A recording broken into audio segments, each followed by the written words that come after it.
আসসালামু আলাইকুম। আজকে অটোক্যাডের একটা ছোট্ট প্রবলেম নিয়ে আমি হাজির হয়েছি।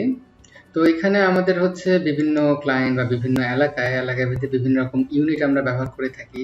দেখা যাচ্ছে আমরা একটা কাজ করছি সম্পূর্ণ ইঞ্চিতে, তো দেখা যায় ওই এলাকায় আমাদের ইঞ্চিতে না মিলিমিটারে চেয়ে থাকে, কিংবা কোনো একটা অথরিটি এটা অ্যাকসেপ্ট করার জন্য দেখা যাচ্ছে ইউনিট চেঞ্জ করা দরকার হয়।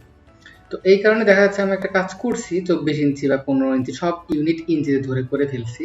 এখন এই সবগুলোকে আমার মিলিমিটারে কনভার্ট করতে হবে। তো তখন কি করবেন?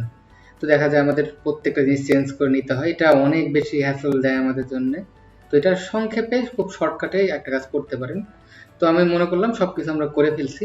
এখন দেখবো যে এটা কোন আমার হচ্ছে ইয়েতে আছে, কোন লেয়ারে আছে আমি দেখে নিচ্ছি। এটা 24 ইঞ্চি, এটা হচ্ছে অ্যানোনেটে যাব। ক্লিক করার পরে অ্যানোনেটে গেলে আমরা দেখতে পাবো এটা T5 ইঞ্চ এই ডাইমেনশনে আমাদের আছে। তো এইখানে আমি ডি লিখে ইন্টার দিচ্ছি। তাহলে T5 ইঞ্চ এটা আমি খুঁজে নেই। T5 ইঞ্চ এটা, এখানে মডিফাইতে গেলাম। মডিফাইতে গিয়ে আমরা এখানে করব কি, আমি যেটা বললাম এটা ইঞ্চি থেকে আমরা এটা নেব মিলিমিটারে। তাহলে আমি সাফিক্স ইউজ করছিলাম ইঞ্চি। তো এইখানে সাফিক্স যেটা আছে, সাফিক্স প্রিফিক্স মানে আমরা জানি প্রিফিক্স মানে পূর্বে বসবে আর সাফিক্স মানে পরে বসবে। তো ইঞ্চটা সরিয়ে দিয়ে আমি এখানে মিলিমিটার লিখবো। এবং এই স্কেলটা চেঞ্জ করার জন্য আমরা জানি হচ্ছে 1 ইঞ্চি সমান 25.4 মিলিমিটার। এখানে স্কেল ফ্যাক্টরটা ইউজ করব 25.4। এটা আমি যদি ইউজ করে ফেলি, এবং এখানে দেখতে হবে যে আমাদের ইউনিট ফরম্যাটটা এটা অবশ্যই ডেসিমেলে আমরা রাখবো। তো এইগুলো করে আমরা যদি ওকে করে দিই, ক্লোজ করে দিলাম, দেখতে পাচ্ছি এগুলো চেঞ্জ হয়ে গেছে। এইখানে একটা চেঞ্জ হয় নাই, কারণ এটা অন্য ইয়েতে ছিল। দেখতে পাচ্ছি এটা কপি অফ T5 ইঞ্চ, এটা আমরা চেঞ্জ করে নিব টি ইন্টার দিয়ে।